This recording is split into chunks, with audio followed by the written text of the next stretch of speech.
ప్రకాష్ గారు ఏంటి అసలు బీసీ రిజర్వేషన్కి సంబంధించి ప్రస్తుతం జరుగుతున్న వ్యవహారం ఏంటి? ఏం చేయాలని అంటారు ఇక్కడ?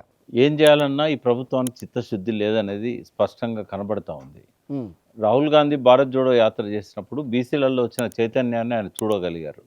సో బీసీలను మనం పక్కకు పెట్టినట్టయితే ముందుకు పోలేము. హ్మ్. దేశవ్యాప్తంగా కూడా ఆ బీసీ వాదం అనేది ప్రబలంగా మనకు కనబడతా ఉంది. హ్మ్. సో ఆయన ఒక స్లోగన్ ఇచ్చాడు, కులగణన చేపట్టాలి అని. యెస్. బట్ గతంలో మన్మోహన్ సింగ్ ఉన్నప్పుడు కులగణన చేశారు కానీ ఆ రిపోర్ట్ బయట పెట్టలేదు. ఇది వచ్చిందా బయటికి మరి ఇప్పుడు?